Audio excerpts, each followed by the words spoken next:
This is an iHeart podcast. SOME stands for So Others Mighty, and I am a grateful beneficiary. That's how I started my journey of recovery. 15 years later, I'm gainfully employed. I moved from homelessness to a safe and secure place to owning my own home today. If these walls could talk, they would say safety. JP Morgan Chase Community Development Banking understands that the buildings we invest in are more than just four walls. They are you. They are us. They are Washington, D.C.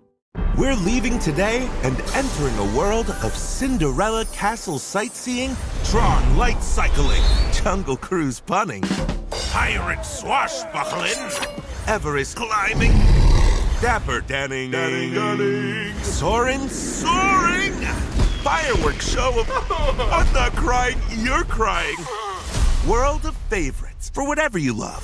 Infinite worlds await at the most magical place on Earth, Walt Disney World Resort. Hello. From Wonder Media Network, I'm Jenny Kaplan, and this is Womanica. This month, we're talking about outsiders, women who marched to the beat of their own drum and rejected stereotypes about what women should be. They're aesthetic pioneers, norm benders, and often some of the only women in their field. In May of 1965, a Life magazine cover featured a blonde, teenage girl performing an impressive handstand on a skateboard.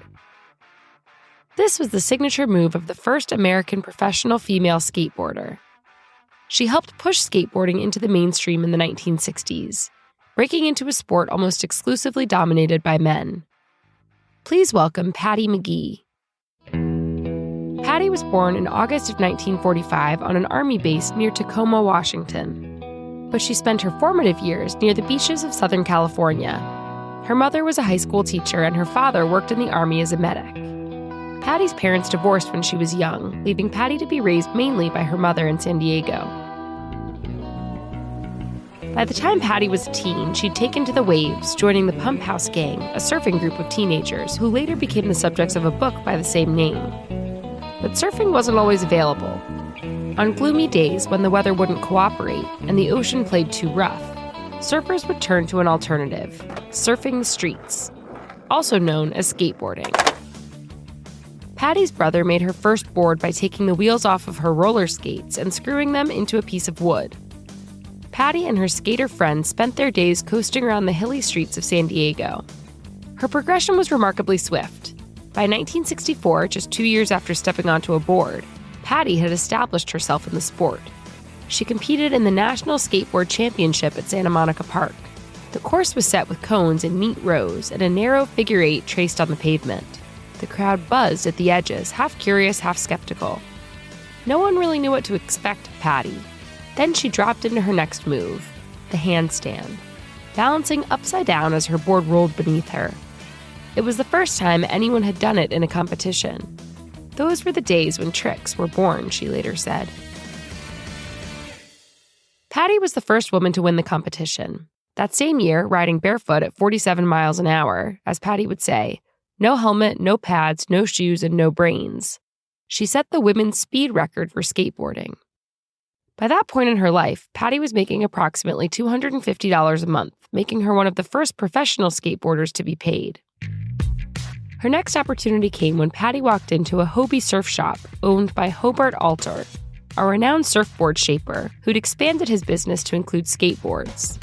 It just so happened that Hobart's wife was in the hospital, and he had to fly to New York that same day. So he asked Patti if she could babysit his 2 children.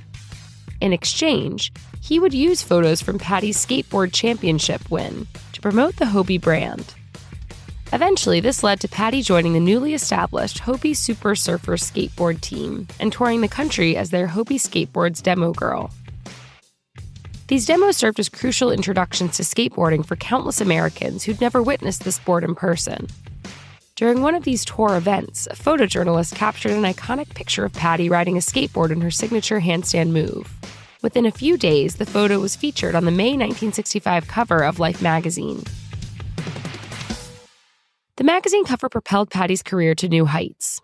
Television audiences across America saw her showcase her talents on popular programs like The Tonight Show with Johnny Carson. Perhaps her largest audience came during a performance at Dick Clark's World Teen Fair in Chicago in 1966, where she skated before tens of thousands of enthusiastic young fans. Through these appearances, Patti helped define not just women's place in skateboarding, but the public image of the sport itself. As the 1960s drew to a close, Patti's focus shifted to new horizons. The mountains caught her attention in 1968, and she developed an interest in skiing. This passion prompted her relocation to Lake Tahoe in 1970 with her first husband. They eventually divorced, and Patti moved to Cave Creek, Arizona, where she raised her 2 kids and met her second husband. During her hiatus from skateboarding, the sport underwent significant transformations, including technical innovations like shock-absorbent wheels and the emergence of new skating styles. As her children were growing up, Patti made sure to pass on the sport to them. One day, Patti organized a skateboarding event at her daughter's elementary school. Among the skaters performing was Tony Hawk. In an interview, Patti's daughter recalled, "I think that was the day I understood my mom was more special in the skateboarding realm." Decades passed before Patti officially returned to the skateboarding world. 2 old skate peers, David Hackett and Steve Olson, encouraged her to get back on her board. At 55 years old, Patti made her comeback. Then, in 2004, Patti and her daughter collaborated to establish the original Betty Skateboard Company, a skate apparel company aimed at supporting new generations of female skaters. The company had an all-girl skate team and included members who would go on to compete in the Olympics.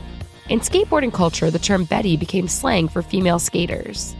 Given Patti's pioneering role, many in the community came to regard her as the first Betty, an acknowledgement of her status as a trailblazer in the sport.